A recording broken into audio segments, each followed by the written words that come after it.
রোজা রাখলেন, রোজারও সবর আছে। রোজার সবর কি?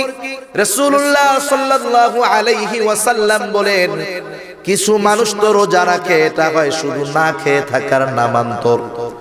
রোজার সবর হলো, রোজা অর্থ হলো আল ইমসাকু আনিশ শাই, কিছু বিষয় থেকে বিরত থাকা। আপনি শুধু খানা, স্ত্রী সহবাস থেকে বিরত থাকলেন, এটাই যে রোজা হয়ে গেল তা নয়। কারণ প্রতিটা অঙ্গ প্রত্যঙ্গের রোজা আছে। রোজা যখন রাখতে হবে, মুখের গুনাহ করা যাবে না, চোখের গুনাহ করা যাবে না, জবানের গুনাহ করা যাবে না।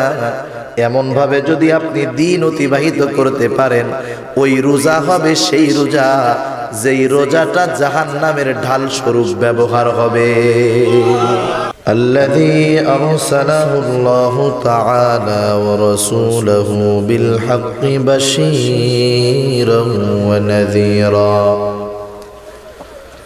وداعيا إلى الله بإذنه سراجا وقمرا منيرا أما بعد فأعوذ بالله من الشيطان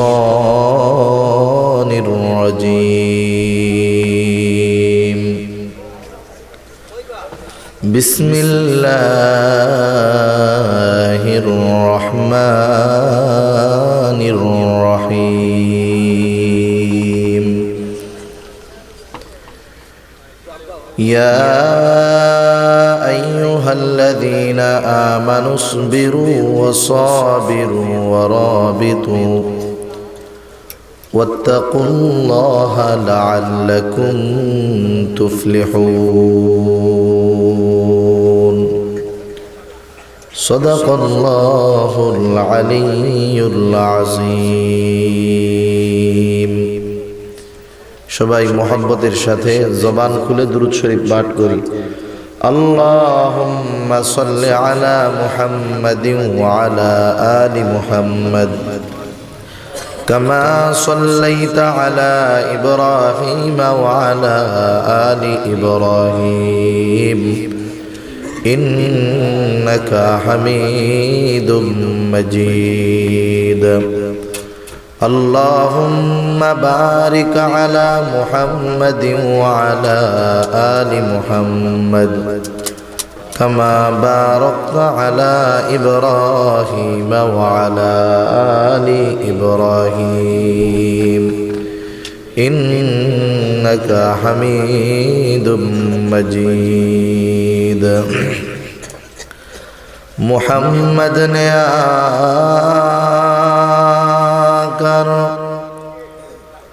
कुफ्र को मिटाया, कुफ्र को मिटाकर सदाकत को बताया. बलगल उला बिकमालिही हसनत जमीउ खिसालिही. सल्लु अलैहि व आलिहि. ला इलाहा इल्लल्लाह ला इलाहा इल्लल्लाह ला इलाहा इल्लल्लाह لا إله إلا الله لا إله إلا الله لا إله إلا الله محمد رسول الله صلى الله عليه وسلم. সম্মানিত উপস্থিতি, মানুষ চিন্তা করে যে এই দুনিয়া মনে হয় তার জন্য সফলতা বিফলতার জন্য চূড়ান্ত একটা জায়গা। মানুষের আচার আচরণ চলাফেরা কথাবার্তায় মনে হয় যে এই দুনিয়াতে সে চিরদিন থাকবে। আসলে কি এই দুনিয়াতে আমরা কেউ চিরদিন থাকতে পারবো? কেউ দুনিয়াতে চিরদিন থাকবো না। আজকে আসি, হয়তো কিছুক্ষণ পরেই দুনিয়া থেকে চলে যাওয়া লাগতে পারে। এ দুনিয়া হলো ক্ষণস্থায়ী, দুনিয়া ক্ষণস্থায়ী, আখিরাত চিরস্থায়ী। সেজন্য যেমন দুনিয়া ক্ষণস্থায়ী, দুনিয়ার সব কিছু ক্ষণস্থায়ী, লাভ লস মান সম্মান সব কিছু ক্ষণস্থায়ী। আখিরাত চিরস্থায়ী, আখিরাতের লাভ লস ক্ষতি সম্মান এটাও চিরস্থায়ী। সেজন্য সফল তো ওই মানুষ যেই মানুষ আখিরাতে নাজাত পাবে, জান্নাতের বাসিন্দা হবে, জাহান্নাম থেকে মুক্তি পাবে। ঠিক কিনা বলেন? কারণ আল্লাহ তাআলা বলেন, ফামান যুহজিহা আনিন নার ওয়া উদখিলাল জান্নাতা ফাকাদ ফাজ। যে জাহান্নাম থেকে বেঁচে জান্নাতে প্রবেশ করতে পারবে সে হয়ে যাবে সফল। তাহলে একটা মানুষ সফল হবে সে যদি জান্নাতে যেতে পারে। ঠিক কিনা বলেন? তাহলে একটা মানুষ যদি সফলের কাতারে নিজেদের নাম লেখাতে চায়, চূড়ান্ত দিনের চূড়ান্ত সফলতা লাভ করতে চায়, এক নম্বরে তার জন্য ঈমানের প্রয়োজন। কারণ আল্লাহ সুবহানাহু ওয়া তাআলার কাছে আমি আপনি যদি আমার আপনার নেক আমলগুলা গ্রান্টেড করাতে চাই, গ্রহণযোগ্য হিসাবে বিবেচিত করাতে চাই, আমার আপনার ঈমান প্রয়োজন। একজন বেঈমান সে মানুষকে দান করে, মানুষের কল্যাণ করে, এটা ভালো কাজ, কিন্তু এর বিনিময়ে সে নেকের মালিক হবে না। নেকের মালিক তখন হতে হবে যখন ঈমানের অ্যাকাউন্ট খুলবে। ঠিক কিনা বলেন? যখন সে ঈমানদার হবে, তার ছোট ছোট কষ্ট তাকে গুনাহমুক্ত করবে, আর ছোট ছোট নেকি আল্লাহ তাআলা অনেক সময় অনেক বড় করে তার অ্যাকাউন্টে আল্লাহ জমা করায় দেবে। এজন্য পবিত্র কোরআনুল কারীমের মধ্যে কারা সফল হবে কিয়ামতের ময়দানে, এদের অনেক গুণাবলী আল্লাহ তাআলা বর্ণনা করেছেন। আমি আপনাদের সামনে পবিত্র কোরআনুল কারীমের সূরা আলে ইমরান, এই সূরা আলে ইমরানের সর্বশেষ আয়াতটা আমি আপনাদের খেদমতে তিলাওয়াত করেছি। এই আয়াতের মধ্যে আল্লাহ তাআলা জানিয়েছেন যে কোন মুমিন কোন কাজ করলে, কোন গুণ অর্জন করলে সফল মুমিন হতে পারে। আল্লাহ সুবহানাহু ওয়া তাআলা এই আয়াতে কারীমার মধ্যে ঈমানদারদেরকে উদ্দেশ্য করে বলেন, তোমরা যদি সফল হতে চাও তোমাদের জন্য কি করণীয়। আল্লাহ বলেন, ইয়া আইয়ুহাল্লাযীনা আমানু, আল্লাহ রাব্বুল আলামিন বলেন, হে ঈমানদারেরা, ইসবিরু সবর করো, ওয়াসাবিরু সবরের উপরে অটল থাকো, ওয়ারাবিতু সর্বদা জিহাদের জন্য তৈয়ার থাকো। আল্লাহ রাব্বুল আলামিন বলেন, ওয়াত্তাকুল্লাহ, আল্লাহ তাআলাকে ভয় করো, লাআল্লাকুম তুফলিহুন। লাআল্লা যখন কোরআনুল কারীমের মধ্যে আসে নিশ্চয়তার অর্থ দেয়, তার মানে এই চারটা গুণ তুমি মুমিন যদি অর্জন করতে পারো, তুমি চূড়ান্ত দিনের চূড়ান্ত সফলতা লাভ করতে পারবে। এক নম্বর গুণ আল্লাহ রাব্বুল আলামিন বলেন, ইয়া আইয়ুহাল্লাযীনা আমানুসবিরু, হে ঈমানদারেরা সবর করো, সবর করো, ধৈর্য ধারণ করো। ধৈর্য এটা একটা মহৎ গুণ। কোরআনুল কারীমে আল্লাহ তাআলা বলেন, ইন্নাল্লাহা মা'আস সাবিরিন, আল্লাহ রাব্বুল আলামিন সবরকারীদের সঙ্গে থাকেন। যারা ধৈর্য ধারণ করতে পারে এদের সাথে থাকেন কে? আল্লাহ তাদের সাথে থাকেন। এখন সবর কোথায় করব, কোন পদ্ধতিতে করব? তাফসীরে মাআরিফুল কোরআনের মধ্যে আসছে, সাধারণত মুমিন সবর করবে তিন জায়গায়। কয় জায়গায়? এক নাম্বার, মুমিন সবর করবে তার ইবাদতের মধ্যে। এক নম্বরে মুমিন ইবাদতের মধ্যে সবর করবে। মুমিন গুনার থেকে বাঁচার ক্ষেত্রে সবর করবে।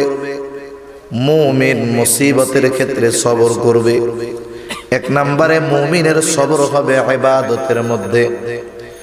ইবাদতের মধ্যে কেমন সবর করবে মুমিন? সবর শব্দের অর্থ হলো বিরত থাকা। সবর শব্দের অর্থ অন্য একটা অর্থ হলো বিরত থাকা, ধৈর্য ধারণ করা। এই মুমিন ইবাদতের মধ্যে কেমনে সবর করবে? ইবাদতের মধ্যে সবর করার অন্যতম পদ্ধতি হলো মুমিন ইবাদতগুলা প্রথমত আল্লাহর সন্তুষ্টির জন্য করবে এবং এই তরিকা হবে মুহাম্মাদুর রাসূলুল্লাহ সাল্লাল্লাহু আলাইহি ওয়াসাল্লামের তরিকা। তাহলে ইবাদতের মধ্যে যদি সন্তুষ্টি অর্জন উদ্দেশ্য থাকে আল্লাহর, আর পদ্ধতি যদি হয় আমার আপনার নবীর, তাহলে এটা হবে সবরওয়ালা ইবাদত। আর যদি আল্লাহর সন্তুষ্টি উদ্দেশ্য না থাকে, নবীর পদ্ধতি যদি ইবাদতের মধ্যে না থাকে, ওই ইবাদত হবে সবরবিহীন ইবাদত। ওই রকম ইবাদত আমাকে আপনাকে কঠিন মুসিবতের দিন জাহান্নাম থেকে বাঁচাতে পারবে না। প্রতিটা ইবাদতে সবর আছে, প্রতিটা ইবাদত। নামাজের মধ্যে সবর আছে, রোজার মধ্যে সবর আছে, যাকাতের মধ্যে সবর আছে। যার ইবাদত সুন্নাত তরিকায় হয় তার ইবাদতের মধ্যে সবর পাওয়া যায়। নামাজের মধ্যে সবর কেমন? নামাজের মধ্যে এক নম্বরে তার নামাজটা হবে আল্লাহ তাআলার সন্তুষ্টির জন্য। কারণ আল্লাহ তাআলাই আমাদেরকে নবীর মাধ্যমে শিক্ষা দেয়। নবী আপনি বলেন, ইন্না সলাতি ওয়া নুসুকি ওয়া মাহইয়ায়া ওয়া মামাতি লিল্লাহি রাব্বিল আলামিন। আমার নামাজ, আমার কুরবান, আমার জীবন, আমার মরণ সব রব্বুল আলামিনের জন্য, ঠিক কিনা? ইবাদতের মধ্যে প্রথম সবর হলো আল্লাহর সন্তুষ্টি অর্জন করা। দ্বিতীয় হলো আল্লাহর নবী ইবাদতটা যেই তরিকায় দেখায় গেছেন সেই তরিকায় করা। এখন প্রশ্ন হলো ইবাদতের সবর আমরা অর্জন করব কিভাবে? বাংলা বই পড়ে অথবা নিজে নিজে পড়ে ইবাদত শেখা যায়, কিন্তু ইবাদতের মধ্যে সবর অর্জন করা যায় না। যেমন আপনি জীবনে নামাজ পড়েন নাই, জীবনে নামাজ পড়েন নাই, আপনি একটা নামাজের বই কিনে নিয়ে আসলেন। আপনি ওই বই যতই পড়েন না কেন, যতক্ষণ না কোনো আলেম আপনাকে হাতে কলমে নামাজ শিখায় দিবে, ততক্ষণ পর্যন্ত মদিনাওয়ালার নামাজ হবে না, ঠিক কিনা? যেমন একজন অতি পণ্ডিত, উনি মোটরসাইকেল চালানো শিখবে। কি শিখবে? মোটরসাইকেল চালানো শিখবে। উনি গুগলে সার্চ করলেন, বাজার থেকে বই কিনে আনলেন এই মোটা একটা, কিভাবে মোটরসাইকেল চালানো শিখবেন। আপনি বলেন তো, এই লোকটা এই বইয়ের হাফেজ হয়ে গেল পড়তে পড়তে।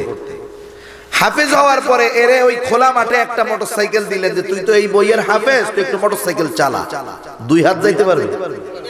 আষাঢ় খাইয়ে ও মরবে, মোটরসাইকেলও ভাঙবে। এত কিছুর তো দরকার নাই। যে মোটরসাইকেল চালাইতে পারে তারে বল যে ভাই একটু মোটরসাইকেল শিখায় দে, আধা ঘন্টা লাগবে না, আপনি মোটরসাইকেলের চালক হয়ে যাবেন, ঠিক কিনা বলেন? অনুরূপ ভাবে ইবাদতে যদি সবর অর্জন করতে হয়, নবীর ওয়ারিস যারা, উলামায়ে কেরাম যারা, এনাদের কাছে গিয়ে ইবাদতগুলো শিখতে হবে, ঠিক কিনা বলেন? সেজন্য আমি যদি উলামায়ে কেরামের সাথে থাকি, আমি সবরওয়ালা ইবাদত অর্জন করতে পারবো। কেন?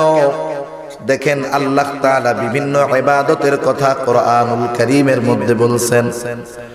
নামাজের কথা আল্লাহ কোরআনে বলছেন, কিন্তু সমগ্র কোরআনে যদি আপনি তালাশ করেন, নবীর সুন্নাহ বাদ দিয়া, হাদিস বাদ দিয়া, শুধুমাত্র কোরআন থেকে যদি আল্লাহর আদেশ নামাজকে শিখতে চান, কিয়ামত হয়ে যাবে শুধু কোরআন থেকে। যেই পদ্ধতিতে নামাজ আমরা পড়ি, যেই কয় রাকাত পড়ি, শুধুমাত্র কোরআন থেকে কিয়ামত পর্যন্ত বাহির করতে পারবেন না, সম্ভব না। উলামায়ে কেরাম আছে, জিজ্ঞাসা করতে পারেন যে আল্লাহর নবীর হাদিস, সুন্নাহ, সিরাত বাদ শুধুমাত্র কোরআনুল কারীম দেওয়া হবে। সারা দুনিয়ার মুফাসসিরদেরকে বলা হবে, মুফাসসির সাহেবেরা, তোমরা যেই 5 ওয়াক্ত নামাজ পড়ি, যেই পদ্ধতিতে পড়ি, যেই কয় রাকাত পড়ি, তোমরা শুধুমাত্র কোরআন থেকে বের করে দাও, কিয়ামত পর্যন্ত সম্ভব? সম্ভব না। দেখেন এত দামি একটা ইবাদত, অথচ এর পরিপূর্ণ পদ্ধতি আল্লাহ কোরআনে দেন নাই। কোরআনে আল্লাহ আদেশ করেছেন নামাজের। এখন আমাদের প্রশ্ন, তাহলে এই গুরুত্বপূর্ণ ইবাদত কোথা থেকে শিখবো? জবাব দিয়ে দেন আমার আপনার নবী, সল্লু কামা রাআইতুমুনি উসাল্লি। আল্লাহর আদেশ হলো নামাজ কিভাবে শিখবা, কিভাবে পড়বা। নবী আমার বলেন সল্লু, নামাজ পড়ো কামা রাআইতুমুনি উসাল্লি, যেভাবে আমাকে নামাজ পড়তে দেখো তোমরা সেভাবে নামাজ পড়ো। তাহলে সাহাবায়ে কেরাম নামাজ শিখছেন নবীর থেকে, ঠিক কিনা?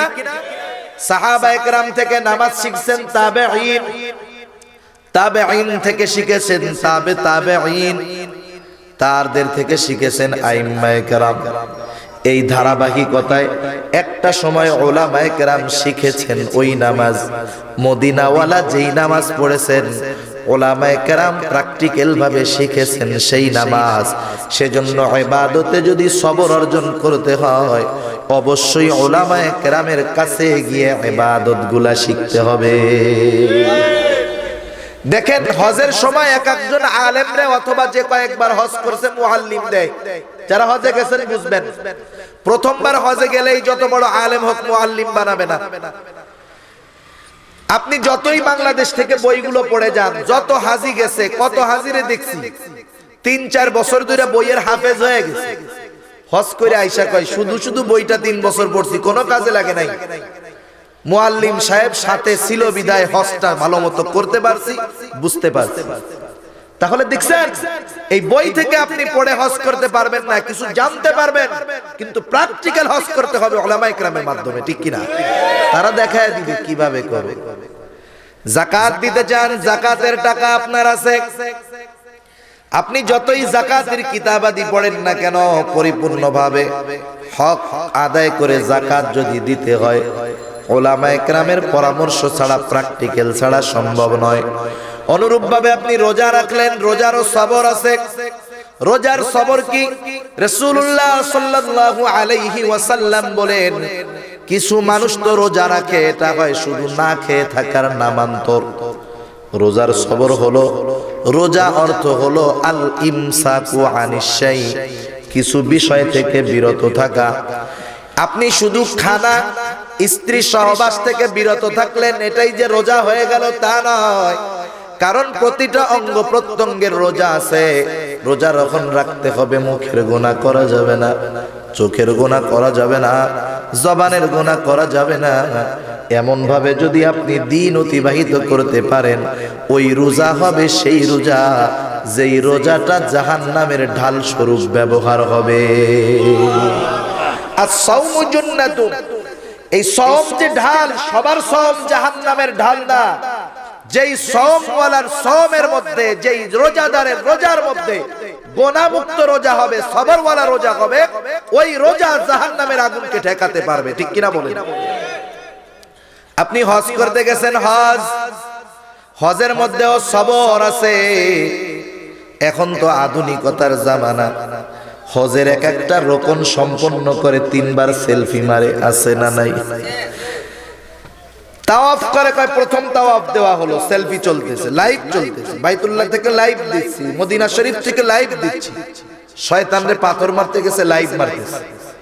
গত বছর পত্রিকায় একটা ছবি খুব প্রচার হয়েছে, এক মুরব্বী পাথর মারবে এইদিকে, সেলফি তুলতে গিয়ে পাথর মেরে দিছে এদিকে। কোন শয়তানরে মারবো, কোন শয়তানরে মারছে আল্লাহই ভালো জানে। এখন দেখেন এই ইবাদতগুলা সেলফি কেন তোলা হয়?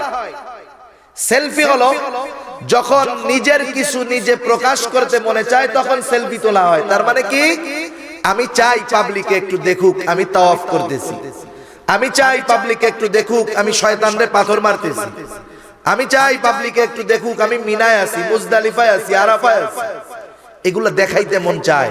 এইরকম হজ আল্লাহ যদি 1000 বছর হায়াত দেয়, এই নিয়তে 1000 বছর হজ করা হয়, আসল হজ একবারও হবে না, ঠিক কিনা বলেন? সেজন্য হজ হবে সবরওয়ালা হজ। 1 নম্বরে টাকাটা হবে হালাল, 2 নম্বরে উলামায়ে কেরাম যেভাবে শিখায় দেয় সুন্দরভাবে একাগ্রতার সাথে সব রকমগুলো যদি আদায় করা যায়, তাহলে হয়তো আশা করা যায় হজ করার পরে ওই লোকটার অবস্থা এমন হবে কেমন জানি সদ্য ভূমিষ্ঠ নাবালক মাসুম সন্তান। সুবহানাল্লাহ, এত সহজ না। ইবাদতের মধ্যে সবর আছে। কারণ দেখেন দুনিয়ার মানুষের অনেক ইবাদত আল্লাহ তাআলার কাছে কিয়ামতের দিন গ্রহণযোগ্য হবেই না, বরং কি হবে, এই ইবাদতগুলো তার জাহান্নামে যাওয়ার কারণ হবে। আল্লাহ বলেন ওয়াকাদিমনা ইলা মা আমিলু মিন আমালিন ফাজআলনাহু হাবাআম মানসুরা।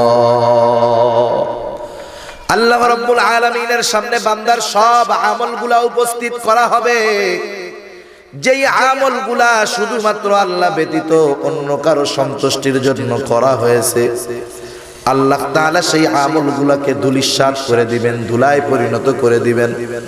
বরং ক্ষতিটা কি হবে রে মুমিন, ইবাদতের একমাত্র উপযুক্ত হকদার হলেন আল্লাহ। তাহলে আল্লাহ যেটার হক, যেটার পাওনা, সেটা যদি মানুষের খুশির জন্য করা হয়, মানুষকে দেখানোর জন্য করা হয়, শিরক হয়ে যায়, রিয়া হয়ে যায়, লৌকিকতা হয়ে যায়, আমল বাতিল। রিয়াওয়ালা ইবাদতের কারণে শাস্তি হবে, জাহান্নামে যেতে হবে। এই জন্য আমার আপনার আমল যত হোক, সন্তুষ্টি উদ্দেশ্য হবে কার? এটাই হলো ইবাদতের সবব। তারা হলে কি অবস্থা হবে রে মুমিন? রাসূলুল্লাহ সাল্লাল্লাহু আলাইহি ওয়াসাল্লাম বলেন, কিয়ামতের দিন সর্বপ্রথম 3 শ্রেণীর মানুষকে আল্লাহ হিসাবের জন্য ডাকবে। এক নম্বরে একজন শহীদকে ডাকবে। শহীদ রক্তাক্ত অবস্থায় আল্লাহর সামনে উপস্থিত হবে শহীদ। আল্লাহ তাআলা জিজ্ঞাসা করবে, রে গোলাম, তোমার এই অবস্থা কেন? ওই লোকটা বলবে, আল্লাহ, আপনার দ্বীন প্রচার করার জন্য কাফেরের বিরুদ্ধে জিহাদ করতে করতে জীবন দিয়ে দিয়েছি। আল্লাহ তাআলা জিজ্ঞাসা করবে, কার উদ্দেশ্য তুমি জিহাদ করছো? ওই লোকটা বলবে, আল্লাহ, শুধুমাত্র আপনার সন্তুষ্টির জন্য করেছি। আল্লাহ তাআলা বলবেন, না বান্দা, আমি আল্লাহ তোমার অন্তরের খবর জানি। তুমি আমার সন্তুষ্টির জন্য জিহাদ করো নাই, তুমি জিহাদ করেছো যাতে করে দুনিয়ার মানুষ তোমাকে বীর উত্তম বলে, বীর শ্রেষ্ঠ বলে। বান্দা, যে উদ্দেশ্যে তুমি জিহাদ করেছো, দুনিয়ায় তুমি তা পেয়ে গেছো। আজকে আমার তরফ থেকে তোমার জন্য কিছু নাই, তুমি চলে যাও, তোমার ঠিকানা হলো চিরস্থায়ী জাহান্নাম। দ্বিতীয়তে আল্লাহ তাআলা একজন দানবীরকে ডাকবেন, টাকাওয়ালা দানবীর। আল্লাহ তাআলা জিজ্ঞাসা করবে, রে গোলাম, আমি আল্লাহ দুনিয়ায় তোমাকে এত সম্পদ দিলাম, এই সম্পদগুলো তুমি কোন কাজে ব্যয় করেছো? ওই লোকটা বলবে, আল্লাহ, আপনার দেওয়া সম্পদ আমি গরিবের মধ্যে দান করেছি, সদকা করেছি। যার বাড়ি নাই তাকে বাড়ি বানায় দিছি, যার চিকিৎসার টাকার দরকার তাকে আমি চিকিৎসার টাকা দিয়েছি। আল্লাহ তাআলা বলবে, বান্দা, এত কষ্টের উপার্জনের সম্পদ কেন দান করেছো? কি উদ্দেশ্যে দান করেছো? ওই লোকটা বলবে, আল্লাহ, আমি শুধুমাত্র আপনার সন্তুষ্টির জন্য দান করেছি। আল্লাহ তাআলা বলবে, বান্দা, আমি আল্লাহ তোমার মনের খবর জানি। তুমি আমি আল্লাহর সন্তুষ্টির জন্য দান করো নাই, তুমি দান করেছো যাতে করে দুনিয়ার মানুষ তোমাকে দানবীর বলে, সমাজ সেবক বলে, গরিবের বন্ধু বলে। যে উদ্দেশ্যে তুমি দান করেছো, দুনিয়ায় তুমি তা পেয়ে গেছো। সুতরাং আজকে আমি আল্লাহর তরফ থেকে তোমার জন্য কিছু নাই, তুমি চলে যাও, তোমার ঠিকানা হলো চিরস্থায়ী জাহান্নাম। তৃতীয়তে আল্লাহ তাআলা একজন আলেমকে ডাকবেন, আর এক বর্ণনা এসেছে একজন কারি সাহেবকে ডাকবেন। আল্লাহ তাআলা জিজ্ঞাসা করবে, ও গোলাম, এত কষ্ট করে দুনিয়ায় কেন তুমি ইলম অর্জন করছো? ওই লোকটা বলবে, আল্লাহ, শুধুমাত্র আপনার সন্তুষ্টির জন্য আমি ইলম অর্জন করেছি। আল্লাহ তাআলা বলবে, না বান্দা, তুমি মিথ্যা বলতেছো। তুমি আলেম হয়েছো, কারি হয়েছো যাতে করে দুনিয়ার মানুষ তোমাকে আলেম বলে, হাফেজ বলে, কারি বলে, মুফতি বলে, মুহাদ্দিস বলে, শাইখুল হাদিস বলে, বড় বক্তা বলে। যে উদ্দেশ্যে আলেম হয়েছো, ইলম অর্জন করেছো, দুনিয়ায় তুমি তা পেয়ে গেছো। আজকে আমি আল্লাহর তরফ থেকে তোমার জন্য কিছু নাই, তুমি চলে যাও, তোমার ঠিকানা হলো চিরস্থায়ী জাহান্নাম।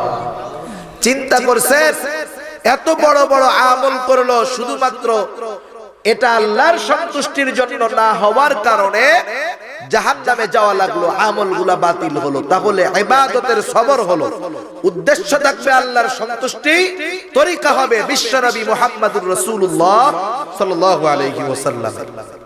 আর শিখবো আমাদের উলামায়ে কেরামের কাছ থেকে, আলেমদের কাছ থেকে প্র্যাকটিক্যালি শিখবো, হাতে কলমে শিখবো, তাহলে আমার ইবাদতটা সবরওয়ালা ইবাদত হয়ে যাবে। 2 নাম্বার, আমি সবর করব গুনার থেকে বেঁচে থাকার সবর। গুনাহ আমার সামনে আসবে, গুনার থেকে বেঁচে থাকতে হবে। আমার চোখের সামনে গুনাহ আসবে, চোখে গুনার থেকে ফিরাইয়া দিতে হবে। সরকারি চাকরিজীবী, ঘুষের টাকার অফার আসবে, লোভকে পরিহার করতে হবে।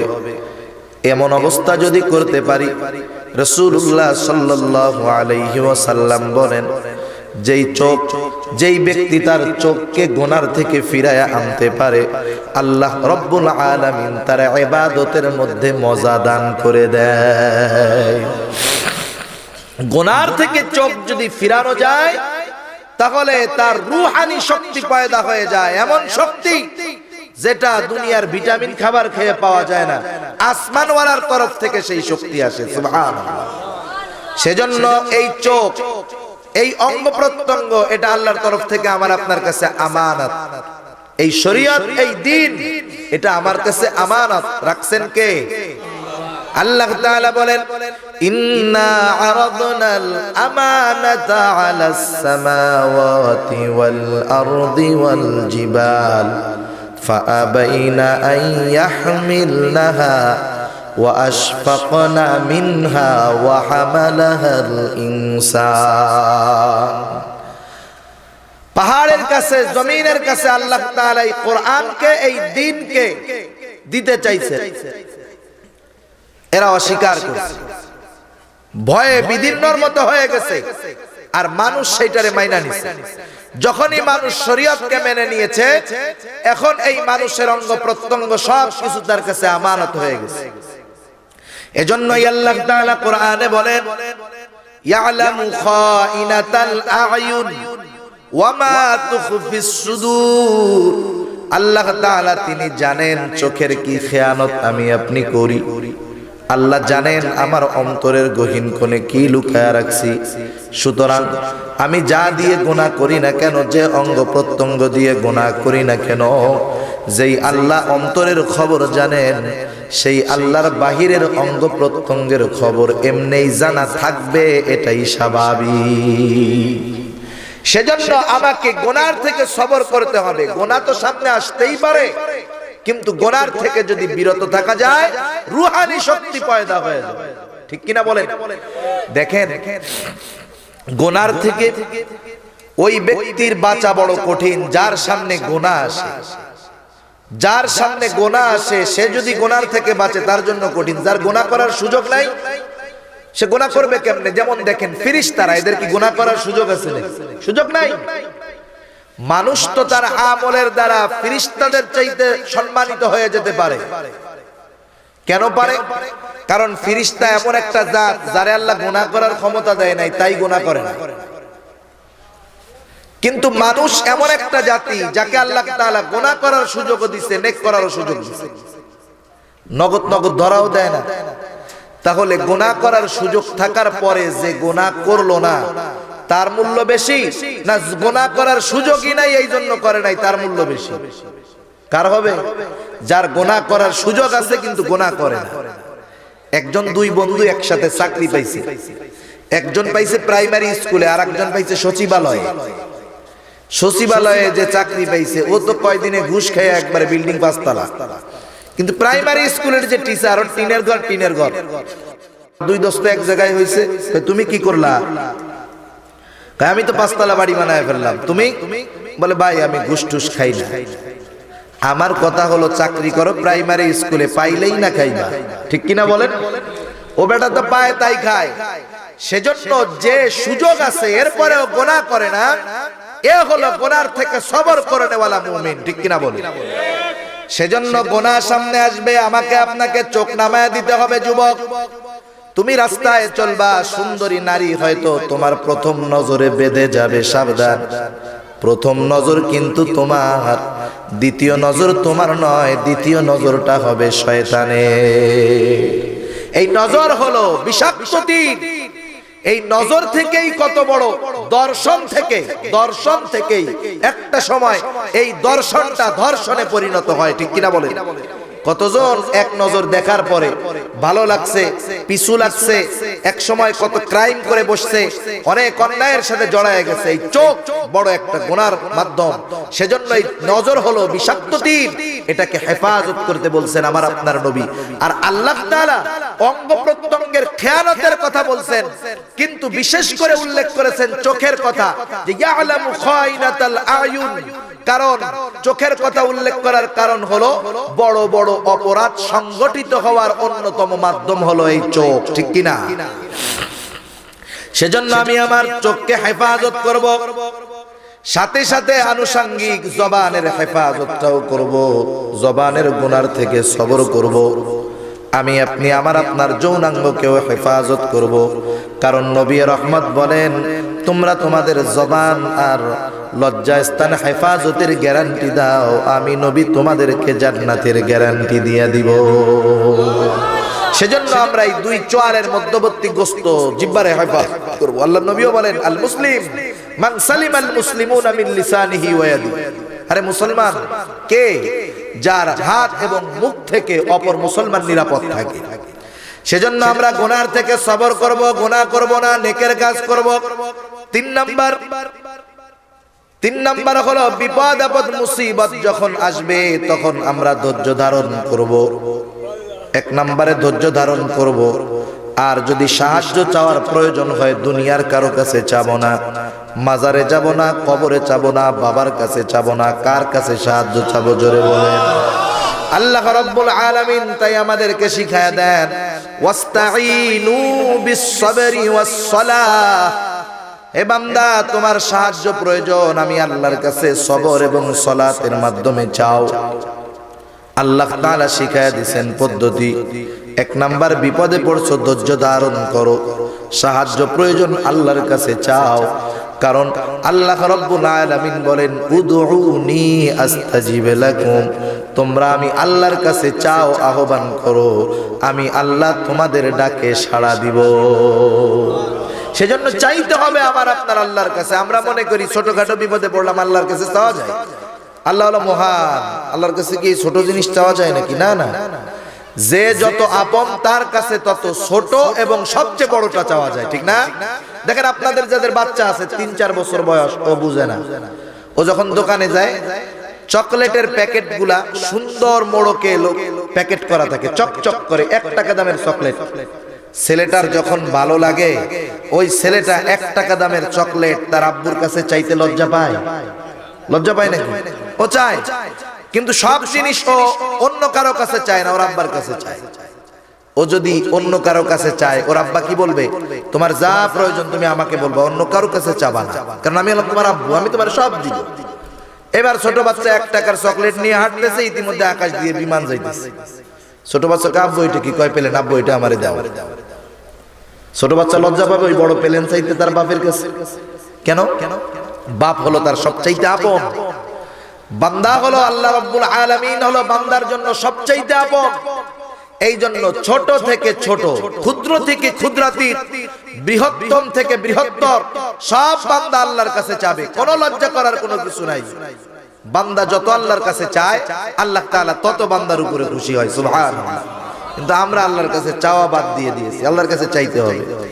বিপদ আপদ মুসিবত দেন আল্লাহ, বিপদ আপদ মুসিবত থেকে উদ্ধার করেন কে? আওয়াজ দিয়ে কর। সেজন্য আল্লাহ বলেন, সবর এবং সালাতের মাধ্যমে আমার কাছে চাও। অনেক সময় তো মানুষের জীবন এমন হয়েছে, পয়গম্বর আলাইহিস সালাম সাহাবাদের মতো সবর আমরা হয়তো করতে পারবো না। পয়গম্বররা কেমন সবর করেছেন, কত নবীকে তার উম্মত মেরে ফেলছে, কিন্তু পয়গম্বররা তাদের উপরে অভিশাপ দেন নাই। আমার আপনার নবীর কত সবর ছিল। নবী আমার তায়েফের ময়দানে যখন গেছে, হযরতে যায়েদ রাদিয়াল্লাহু তাআলা আনহু তার সাথে ছিলেন। আল্লাহর নবী তায়েফের ময়দানে যখন গেছে, দুষ্টু কাফেররা আল্লাহর নবীর বিরুদ্ধে ছেলেদেরকে লেলায় দিছে, পাথর মারা শুরু করেছে। এত পরিমাণ পাথরের আঘাতে আমার আপনার নবীর দেহ রক্তাক্ত হয়ে গেছে। রক্ত পড়তে পড়তে পায়ের মধ্যে জুতা মোবারক আটকে গেছে। আল্লাহর নবী রক্তক্ষরণ হয়েছে, এত পরিমাণ অজ্ঞান হয়ে জমিনের উপরে পড়ে গেছেন। এরপরে নবীকে আবার সুস্থ করে দাঁড়ায়া ওরা আবার পাথর মারা শুরু করছে। আল্লাহর নবী দিনের শেষ প্রান্তে যখন ক্লান্ত শ্রান্ত দেহ নিয়ে একটা পাড়ে এসে অবস্থান করতেছেন, ইতিমধ্যে জিবরাইল আমিন চলে আসছে, সাথে করে পাহাড়ের ফেরেশতাকেও নিয়ে আসছে। বলতেছে, ইয়া রাসূলুল্লাহ, আপনি শুধু আদেশ করেন, আপনি যদি আদেশ করেন এই দুই পাহাড়ের মধ্যবর্তী শহর তায়েফ, দুইটা পাহাড়কে মিলিয়ে এমন ভাবে নিশ্চিহ্ন করে দেওয়া হবে, তায়েফ নামে একটা এলাকা ছিল পৃথিবীর মানুষ জানতেও পারবে না। আল্লাহর নবী নামাজে দাঁড়ায় গেলেন। সিরাতে ইবনে হিশামের মধ্যে সম্ভবত আছে, আল্লাহর নবী তখন নামাজে দাঁড়ায় গেলেন, আল্লাহর কাছে বলতেছেন, আয় আল্লাহ, আপনি এদেরকে ধ্বংস করে দিবেন না। এরা হয়তো আমাকে চিনে না, বোঝে না, কিন্তু হয়তো এদের সন্তানেরা পরবর্তী প্রজন্ম ওরা হয়তো দ্বীনের আলোয় উদ্ভাসিত হবে। কেমন সবর নবীর ছিল, সাহাবাদের সবর কেমন ছিল। হযরত আবু বকর সিদ্দিক রাদিয়াল্লাহু তাআলা আনহু একদিন এক কাফের গালি দিচ্ছেন। আপনার একজন যদি কষ্ট দেয়, আপনি যদি একটু ধৈর্য ধারণ করতে পারেন, এর বিনিময়ে আল্লাহ তাআলা দিবেন। আপনার একজন গালি দিচ্ছে ওয়া কারণে দেয় না, হুজুরদেরকে বিনা কারণে গালি, অনেক সময় অনেককে বিনা কারণে গালি দেয়, আপনি একটু সবর করেন, ওর গালির প্রতিবাদ আপনার দেওয়া লাগবে না, আল্লাহ তাআলা আপনার পক্ষ থেকে ফেরেশতা নিযুক্ত করে দিবেন। সুবহানাল্লাহ। হযরত আবু বকর সিদ্দিক রাদিয়াল্লাহু তাআলা আনহুর একজনে গালি দিচ্ছে, হযরত আবু বকর সিদ্দিক চুপ করে আছে, বিনা কারণে গালি দেয়। আল্লাহর নবী হাসতেছেন। হযরত আবু বকর সিদ্দিক রাদিয়াল্লাহু তাআলা আনহু কি মনে করে জানি ইহুদিরা বললেন, এই মিয়া আমারে গালি দাও কেন, জিজ্ঞাসা করছেন। আল্লাহর নবীর মুখের হাসি গেছে চুলা। এখন ইহুদি যদি আবু বকর রাদিয়াল্লাহু তাআলা আনহুরে কতল করে ফেলে, ওনার চিন্তা নাই, ওনার চিন্তা হলো একটু আগে নবীর মুখে হাসি ছিল, এখন কেন নাই। দৌড়ে গেছেন নবীর কাছে, ইয়া রাসূলুল্লাহ, আমারে ও গালি দিচ্ছে, আপনি তখন হাসতেছেন। আমি যখন এর কারণ জিজ্ঞাসা করলাম, আপনার মুখটা মলিন হলো, কারণটা কি? বলে, আবু বকর, তুমি তোমাকে যখন ও গালি দিচ্ছিল, আল্লাহ তাআলা তোমার পক্ষে ফেরেশতা নিযুক্ত করে দিয়েছে, ও তোমারে গালি দিচ্ছিল আর এর প্রতিবাদ ওই ফেরেশতা করতেছিল। সুবহানাল্লাহ। ও যা গালি দিচ্ছিল তাড়াতাড়ি ফিরায় দিচ্ছিল, তুমি যখন প্রতিবাদ করছো, কথা বলছো, ফেরেশতা চলে গেছে। সেজন্য আমাকে আপনাকে যদি বেশি কথাও বলে কেউ বিনা কারণে, আমি আপনি যদি একটু সবর করে শুনতে পারি, থাকতে পারি, আমার আপনার পক্ষ থেকে ফেরেশতা জবাব দিয়ে দিবে, ঠিক কিনা বলেন? এজন্য আজকের সমাজের অনেক যুবক ভাইয়েরা আছে একটু রক চড়া, অল্পতেই গরম হয়ে যায়, এটা ঠিক না। তুমি একটু সবর করো, আল্লাহ রাব্বুল আলামিন হয়তো এতটুকুর বদৌলতে তোমাকে সাবিরিন বান্দাদের তালিকায় তোমার নামটা লেখায় দিতে পারে। সেজন্য আমরা মুসিবতে সবর করব। দেখেন আইয়ুব আলাইহিস সালাম কত কষ্টের মধ্যে ছিলেন, সন্তান, স্ত্রী, রাজত্ব সব আল্লাহ কেড়ে নিয়েছেন, পোকা লাগায়া দিবেন শরীরের মধ্যে, কত মুসিবত, জিহ্বার মধ্যে পোকা লাগা লাগা ভাব। হযরত আইয়ুব আলাইহিস সালাম বলে, আল্লাহ আপনি যেটা করে খুশি, কিন্তু আপনি যদি জিহ্বার মধ্যে পোকা লাগায় দেন, আমি আপনার নামের জিকির করে আপনার নামের মজাটা গ্রহণ করি, আপনি যদি জিহ্বায় পোকা লাগায় দেন, কেমন করে আমি আপনার নামের মজাটা নিব? কেমন ছিল তাদের সবর! এত বড় সবর আমাদের দরকার নাই, কিন্তু স্বাভাবিক এতটুকুর মধ্যে থাকি, বিপদ আপদ যতটুকুই হোক না কেন বলবো কার কাছে? আল্লাহর নবী সেই পদ্ধতি আমাদেরকে শিখায় দিয়েছেন। সঠিক তরিকায় আল্লাহর কাছে চাওয়া, এটা সবরের বহির্ভূত কোনো কিছু নয়। আপনার প্রয়োজন আপনি আল্লাহর কাছে বলেন। তারিখে দামেস্কের মধ্যে আসছে, হযরত ওমর রাদিয়াল্লাহু তাআলা আনহুর জামানা দুর্ভিক্ষ দেখা দিয়েছে, বাজারে খাবারের অভাব। হযরত ওমর রাদিয়াল্লাহু তাআলা আনহু চিন্তিত হয়ে গেছেন, হায় রে, আমি হলাম জনগণের খাদেম, আমার কোন মানুষ যদি খাবারের অভাবে মারা যায়, কিয়ামতের ময়দানে আল্লাহ যদি জিজ্ঞাসা করে, ওমর তুমি তো জনগণের খাদেম ছিলা, কেমন করে না খেয়ে মানুষগুলা মারা গেল, কি জবাব দিব? চিন্তায় পড়ে গেছে হযরত ওমর। এশার নামাজের পর বিশিষ্ট সাহাবাদেরকে নিয়ে বসছে মিটিং এর জন্য। সিদ্ধান্ত হলো আগামী দিন সকাল বেলায় এক গ্রুপ যাবে সিরিয়া আর এক গ্রুপ মিশর। আর এক গ্রুপ ইয়েমেন ফসল কিনতে যাবে, খাবার কিনতে যাবে। সব কিছু ঠিকঠাক করতে গভীর রাত হয়ে গেল। হযরত ওমর রাদিয়াল্লাহু তাআলা আনহু ঘরের মধ্যে এসে পায়চারি করতেছেন, চোখে ঘুম নাই, চিন্তা। পায়চারি করতেছে ওমর। সুবহ সাদিকের পূর্ব মুহূর্তে ঘুম ঘুম ভাব, বিছানার উপরে শরীরটা আলা দিয়েছে ওমর। ইতিমধ্যে স্বপ্ন দেখতেছে রাহমাতুল লিল আলামিন মদিনাওয়ালা মুহাম্মাদুর রাসূলুল্লাহ সাল্লাল্লাহু আলাইহি ওয়াসাল্লাম হযরত ওমরের ঘরে, কিন্তু চেহারাটা নবীর মলিন। হযরত ওমর জিজ্ঞাসা করে, ইয়া রাসূলুল্লাহ, চেহারাটা কেন আপনার মলিন দেখা যায়? আল্লাহর নবী বলেন, হে ওমর, মুসিবত দিয়েছে, দুর্যোগ দিয়েছে আল্লাহ, দূর করবেন আল্লাহ। তুমি দুর্যোগ মুসিবত মোকাবেলা করার জন্য দুর্যোগ মোকাবেলা কমিটি গঠন করেছো। বলুন তো, আল্লাহর দেওয়া দুর্যোগ দুনিয়ার কোনো মানুষ মোকাবেলা করতে পারে নাকি? সম্ভব? আরে মেয়ে, মশারে ঠেকানো যায়? মশারে আপনি যদি চিন্তা করেন মশা দেশের ক্ষতি করে ফেলতেছে, সেনাবাহিনী, র‍্যাব, পুলিশ সব মশা মারতে লাগাই দিবে, কাজ হবে? কিছুই হবে না। আল্লাহ যদি দুর্যোগ দেয়, ঠেকানোর কেউ নাই। সেজন্য আমাদের দেশেও আছে দুর্যোগ মোকাবেলা কমিটি। দুর্যোগ আসে আল্লাহর তরফ থেকে, আমাদের বদআমলের কারণে। আল্লাহ বলেন, যাহারাল ফাসাদু ফিল বাররি ওয়াল বাহরি বিমা কাসাবাত আইদিন নাস। জলে স্থলে যত রকমের বিপর্যয় আসে, এটা হলো আমাদের হাতের কামাই। সেজন্য এই বিপর্যয় দূর করতে পারবে না দুর্যোগ মোকাবেলা কমিটি, বরং একের পর এক দুর্যোগ আসতে থাকবে। আল্লাহ তাআলার দুর্যোগ ঠেকাতে পারে একমাত্র বান্দার চোখের পানি, ঠিক কিনা বলেন? আল্লাহর নবী বলতেছেন, হে ওমর, তুমি দুর্যোগ মোকাবেলা কমিটি গঠন করেছো, আমি কি তোমাদেরকে দুর্যোগ মোকাবেলার পদ্ধতি শিখায়া দেই নাই? আমি কি তোমাদেরকে সালাতুল হাজাত শিখায়া দেই নাই? হযরত ওমরের ঘুম ভেঙে গেল। মসজিদের মিনার থেকে আযানের আওয়াজ। হযরত ওমর রাদিয়াল্লাহু তাআলা আনহু চলে গেলেন মসজিদের মধ্যে। ফজরের নামাজের পরে বলতেছেন, রাখো, কোথাও কারো যাওয়া লাগবে না, সালাতুল হাজতের আমল শুরু করে দাও। সালাতুল হাজতের আমল শুরু হলো। একটা সপ্তাহ ঘুরতে পারে নাই। মদিনার বাজারে খাবারের অভাব ছিল। এক সপ্তাহের মধ্যে আল্লাহ রাব্বুল আলামিন দুর্ভিক্ষ দূর করে মদিনার বাজারে ফসলের ব্যবস্থা করে দিলেন। তাহলে দেখেন, মুসিবত যদি আসে, মুসিবতের সময় সবর হলো আল্লাহরে গালি না দেওয়া। কারণ আমরা তো আল্লাহরে গালি দেই, আল্লাহ খালি আমারই দেয় নাকি বিপদ দেয়, বলে কি বলে না? খবরদার, এমনটা বলা যাবে না। সময়কে গালি দেওয়া যাবে না। কারণ আল্লাহ রাব্বুল আলামিন বান্দা যে মুমিন, এটা কিন্তু বিপদ দিয়ে আল্লাহ পরীক্ষা করবে। মুমিন আর পরীক্ষা হবে না।